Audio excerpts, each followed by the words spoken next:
metune miasana semine bawa apartman yani chikaya ekakakyo kinaswala Epentutame ka natskagisa me watskisa ka makani nito siya sigasan. Thank you so much, John. It's nice to see you again. And for this great invitation, I thank you who organized it. I forget, my life is just chaotic these days. And for all of you for attending this evening, I really appreciate that. It's great to have an audience at this time. I just want to tell you a little story. Blue Quills, the residential school I went to, was just 3 miles out of St. Paul, Alberta.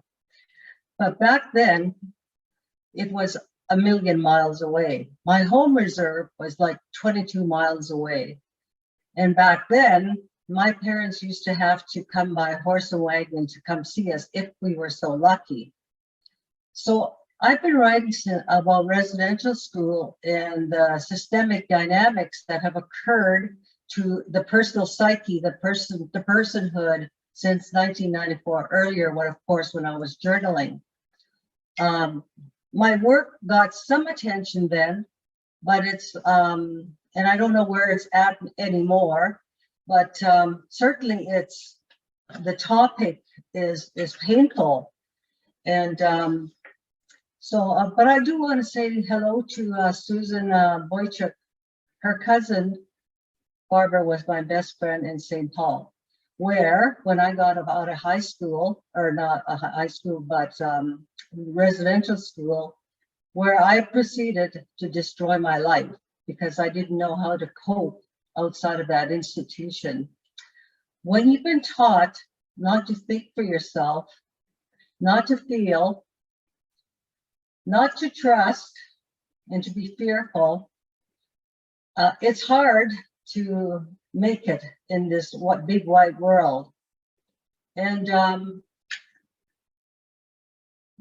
it was a very painful adolescence, and I'm sure it always is for all of us. However, it was extra painful for those of us who went to residential school, because when I left, I was penniless, homeless, parentless.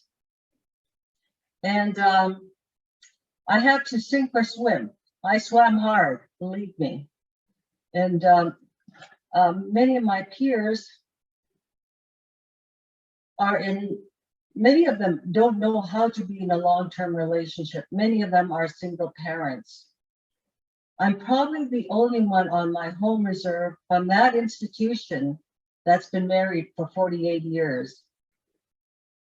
If it wasn't for psychotherapy, a great psychiatrist in my life, a psychologist as well, and my elders in my community, I would not have been able to write the way I do. And because what I write about is very, very painful, and it's very real, because I'm talking about myself, I'm talking about my family, I'm talking about my community, and I'm talking about Canada as a nation. So what I would like to do, how much time first, I need to clarify, how much time do I have? We were hoping for about half an hour, if that works for you, and then a little time for discussion afterwards. Okay, thank you. Okay, half an hour, so, okay. So, yeah, I don't know where to begin.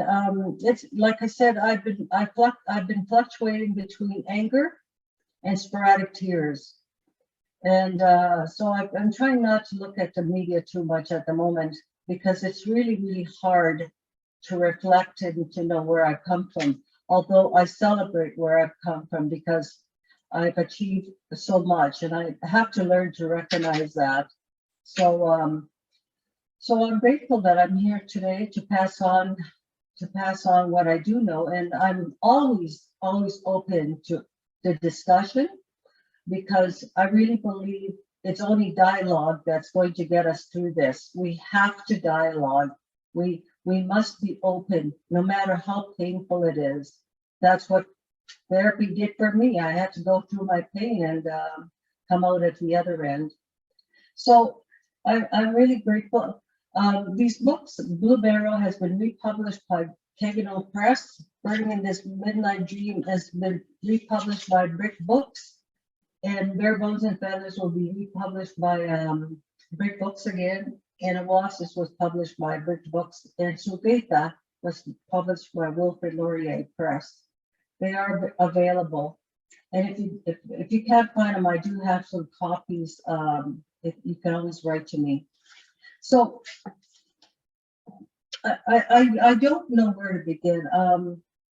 I think I'll try to tell you a little bit of story about residential school because, but I don't want to leave you as I was talking to an elder the other day, he said, we don't want to blame anybody, okay, for what occurred to us. We want to share our story and we want to be heard. And I want people, personally for me, for people to be proactive. And I made a list of at the Poetry Library website of how you could be proactive. And I can't be political, so I have to be careful with what I say. However, you can be proactive this way. The TRC, take one of those calls to action as a group and make it work for you. Donate to Interval House for battered women, for domestic violence. Donate to the crisis lines for suicide prevention, rape survivors. Donate to emergency infants centers. Here we have two community homes called Sanctum, and we donate funds to the people there. It's predominantly women who are HIV positive, who have children, and who are learning how to have skills again on how to cope without drugs and alcohol or whatever. So those are some of my suggestions so that you don't feel totally helpless about, well, what can I do? Okay. And as I told somebody, we've been doing our work for a long, long time. It's high time others do theirs.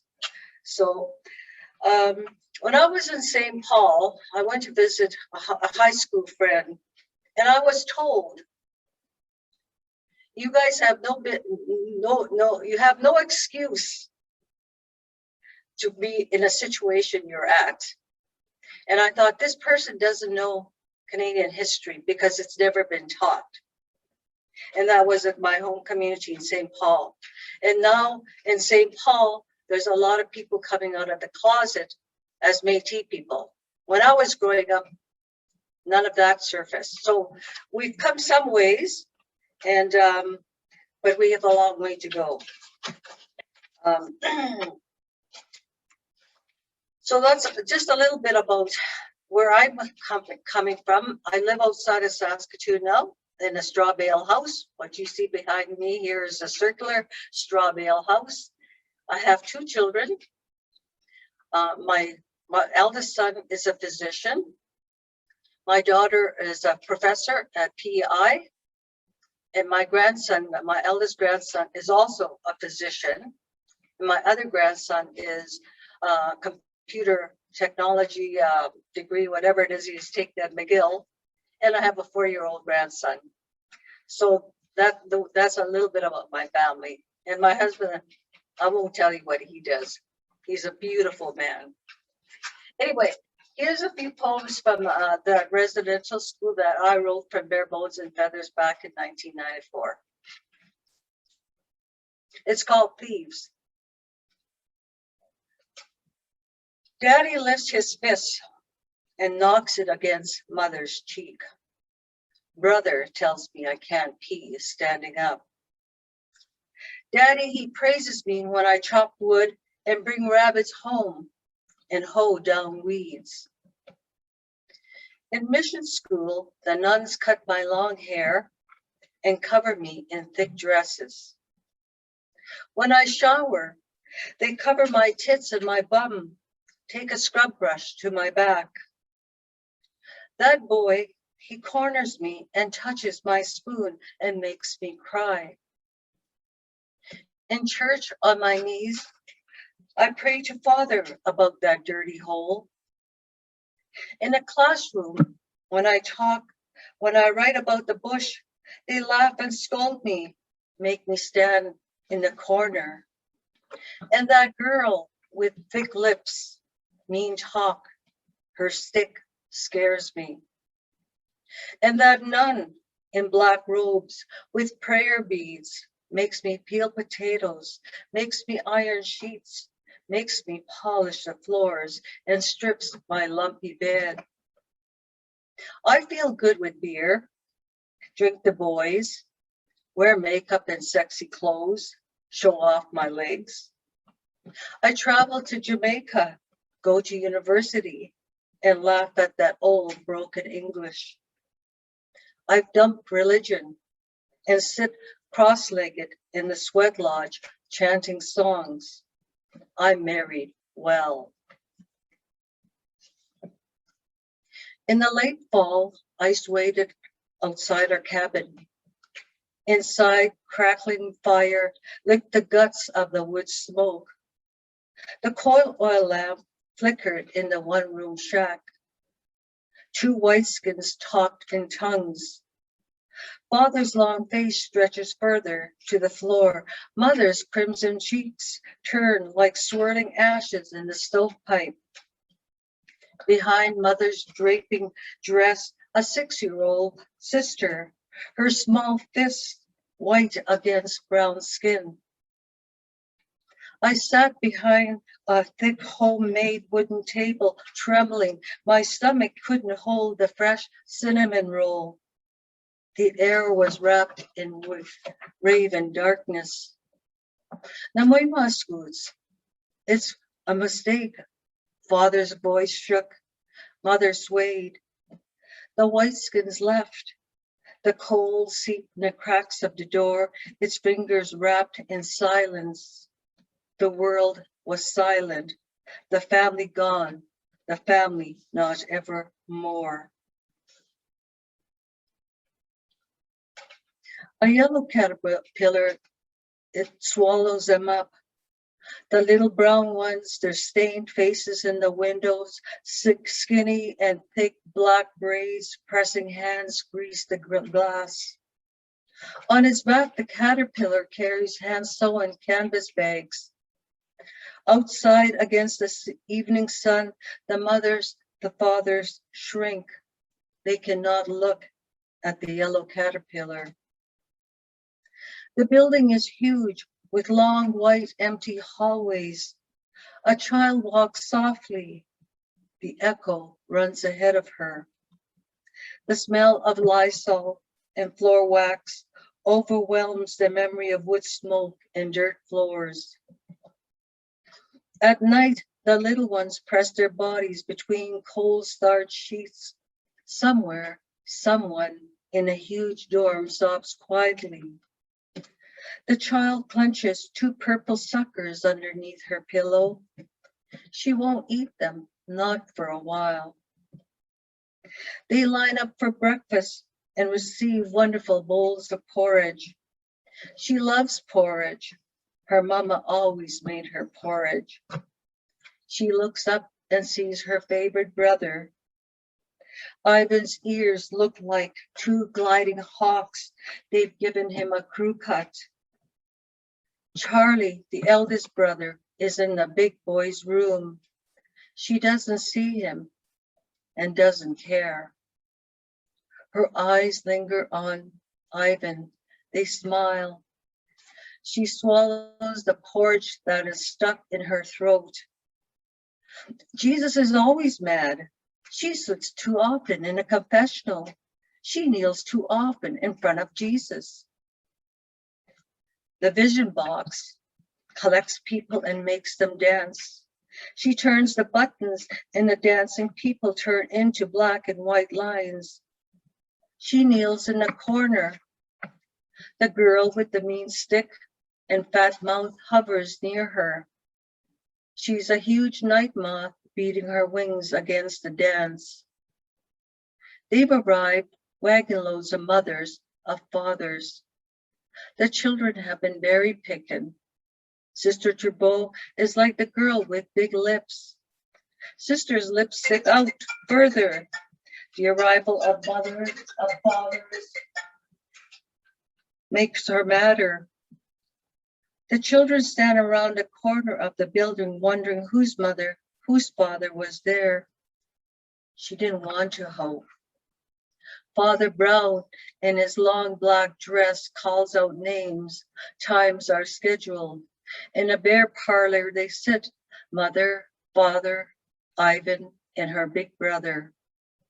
Their stiff hugs. She wants more, but can't. The stiffness stays. The glass between the parlor and the hallway is marked with grease-stained hands and smudges of rain. The yellow school bus waits. He was tired of having his ears pulled, squeezed, and slapped by Sister Superior. They bled and swelled, scabbed and scaled like the brick wall. Often he didn't hear the sister shouting and clapping her orders at him or the rest of the little boys. The others, when they could, would nudge him so he could lip read sister's words. He was embarrassed to undress in front of the boys, and especially sister. At home, he always looked out the window when someone was undressing. Here, everyone laughed and laughed at your private parts. Soon, they too were no longer private. He suffered in silence. In the dark, a hand muffled his mouth while the other snaked his wiener. He had no other name, knew no other word. Soon it was no longer just a hand, but the push, just a gentle push, push at first, pushing. Inside the blanket, he sweated and felt the wings of pleasure. Inside his chest, the breath burst, pain, pleasure, shame, shame. On a reserve, he already raped 2 women. The numbers didn't matter. Sister Superior was being punished. It was Father who said it was woman's fault that he would go to hell. He walked, shoulders slightly stooped, and never looked directly at anyone. When spoken to, he mumbled into his chest. His black hair covered his eyes. He no longer tried to lip read, no longer studied the brick wall.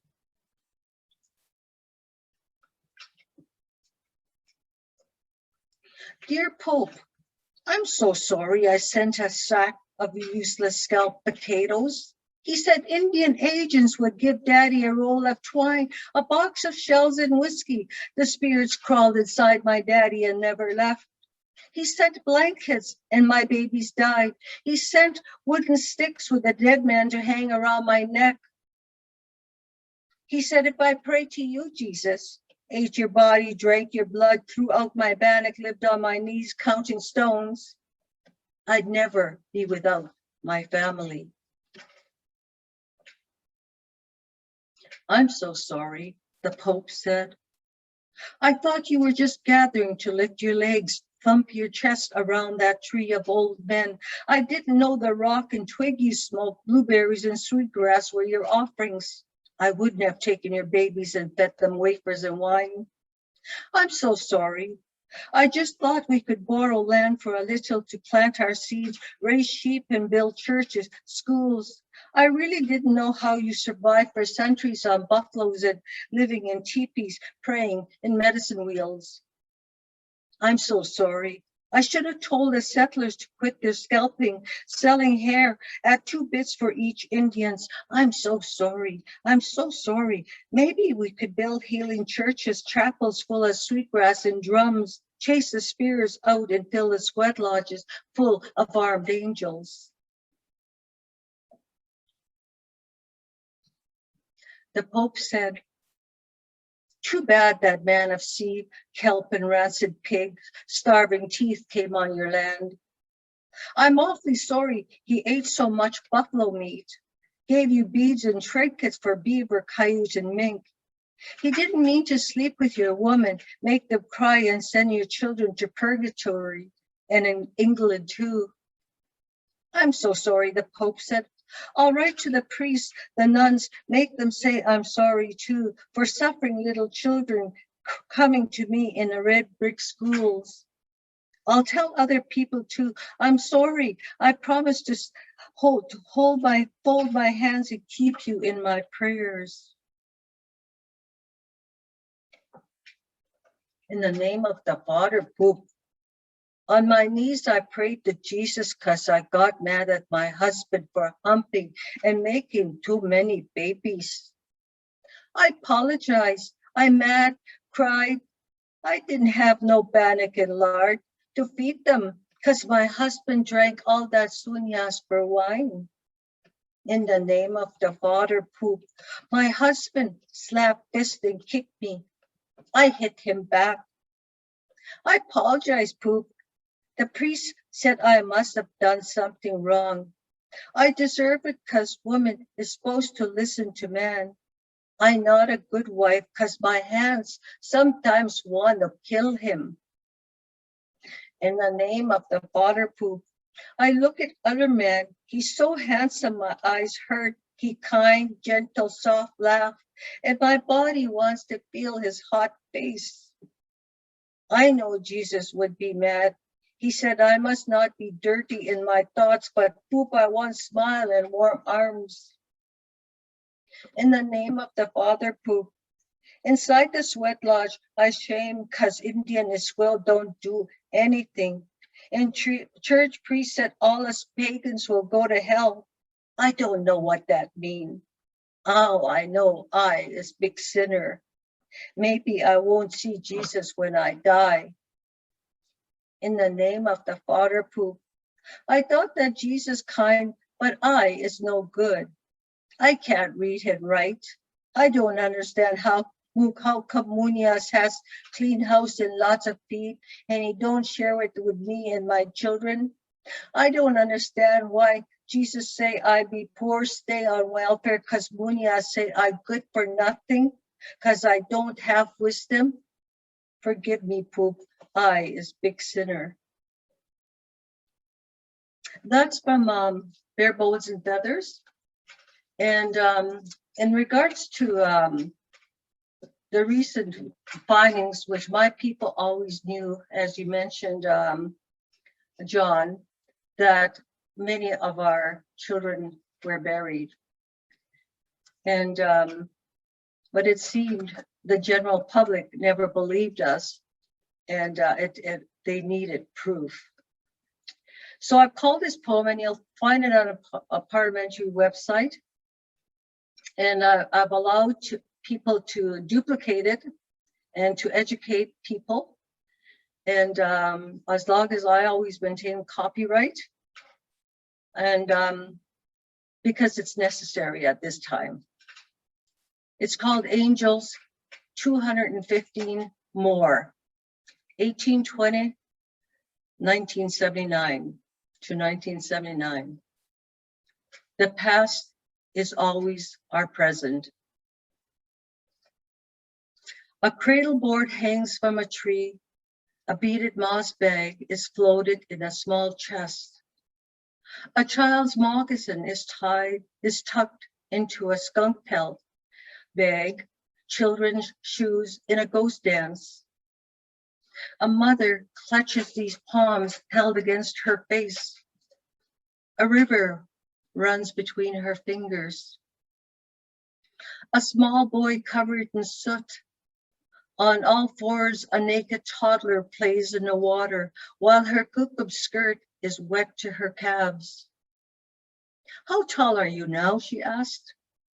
I'm bigger than the blueberry shrub. Oh, as tall as an aspen where my birth was buried. See my belly button? Each have dragged a rabbit to the tent, a teepee. Wash expert hands, skin, butcher, make berry soup for dinner. Boy falls a rabbit with a slingshot. He is shown how to skewer the breast, roast the bird on hot coals. He will not kill without purpose again. The teepee, tent, the log shack are empty. Trees crane their heads through the teepee flaps. The tent door through the cracks of the mud shack. A mother's long wail from 1890 carried in the wind.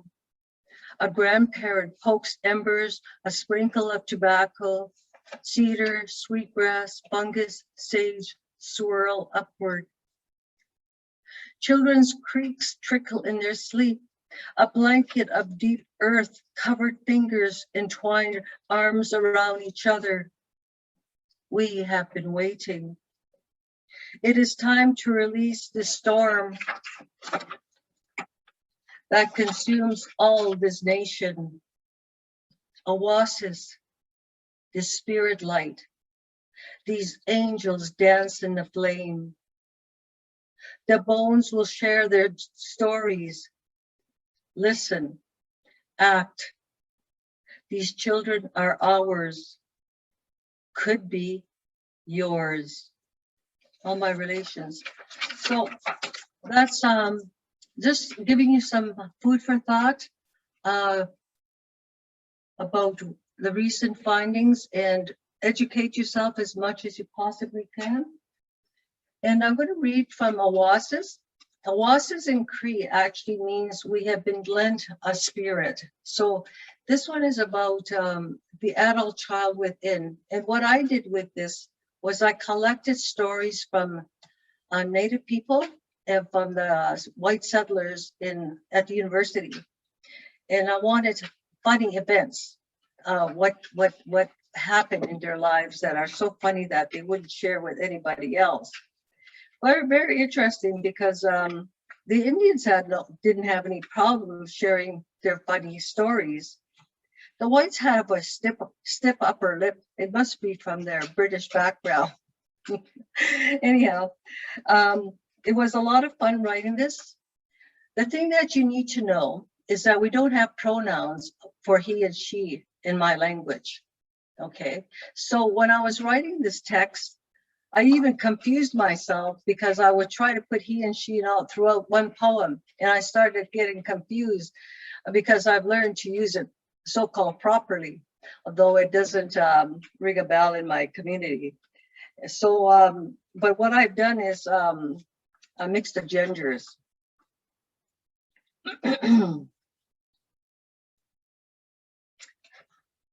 One in 1,000. There was nothing tidy about Oasis. Nobody could call her a control freak. She'd leave her clothes, furs, feathers scattered here, there, and everywhere. She'd lazily pick something off the ground and wear whatever she decided to be that day. It wasn't an uncommon accident for Oasis to wear these inside out, but she was never embarrassed. She'd happily walk down the street, pantyhose falling at her ankles. She'd just kick them off, wear her panties as a toque with leg holes for perked ears. She fell off a bicycle head first over a chain-link fence while flirting with a passerby, shot up, dusted off, and waved at her hot pursuit. Another time, while she was texting, she smashed her face against a pillar and excused herself. It was just one of those days. She forgot the toilet paper and dragged a long white tail among the crowd, watching a juggler eat fireballs. Those around her stepped aside as she elbowed her way to get a closer view. At the most sacred pipe ceremony, she stuck the stem into her ear and blew smoke rings through her mouth. Oasis, I just never know what mischief you are up to. I never know whether to laugh or to cringe. You are a maverick. Secretly, I'm in love with you. This one is called Travel Bug. Oasis Gyuge, other countries. She knew no borders. Sometimes she traveled with Spoon Hunter, a robust, slick, and charming evening dancer who lifted his feet in a graceful roundowns or at a summer powwow. He was a good companion. They visited the country where the stones held hands. Driving the hills, they came across waterfall. To get a closer view, they had to go through a turnstile. Too cheap to spend their money, they squeezed through together to walk the rocky hillside path. Only they got stuck. They sucked in their bellies, attempted to free their legs. Thighs kissed one another. The more they struggled, the more tears and snot erupted. No one was near to hear their bellies make such thunder. They thought they'd be found, two skeletons stuck together, still laughing. Hang on a second. Okay.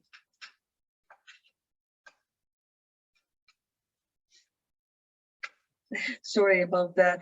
It's that I'm still getting used to reading this text. It's I don't know all my poetry by heart, so okay.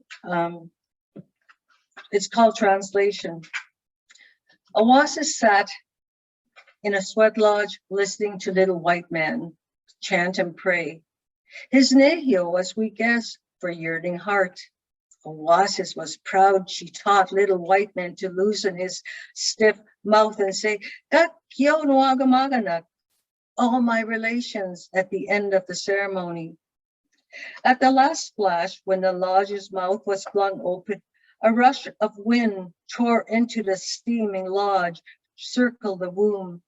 Little white man shouted, all my wives. Oasis guessed her woman relations had gone too far and the spoon hunter needed a talking to. This one's called Sweat Rocks. Oasis went rock picking in the gravel pit. He slipped and slid down the backbones of the grandmothers. Scrapes zigzagged down his backside. The hard stone bruised him between his legs. A football grew inside his pants. He lay there. Jesus, Joseph, and Mary's, he muttered. It grew in the wrong place. Oasis returned home and gingerly changed into his second-hand pants. He entered a coffee shop, sat with parted legs, unaware that the crotch was ripped. Oasis didn't wear underwear. There he perched, waving his metaxes at the goggling strangers peering in their attention. And I'll read you the last story. Okay.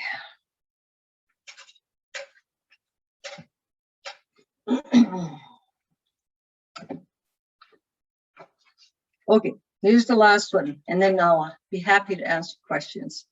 It's called Indian Botox. Oasis was feeling her ears, noticed the crow dancer's footprints at the corners of her big heavens and around her lips. She thought preparation H might tighten the creases. With globs of ointment, she smeared her whole face, adding heavily on the tracks. Down south where the sun doesn't shine, little white man was having troubles. He wanted that ointment and wondered why Oasis applied it to her face. Why are you smearing that butt cream on your ugly face and droopy tits? He asked diplomatically. So my face could be as tight as your ass, Oasis informed him. And I'll leave it at that. So I thank you so much for listening, and it's been a pleasure to be with you this evening.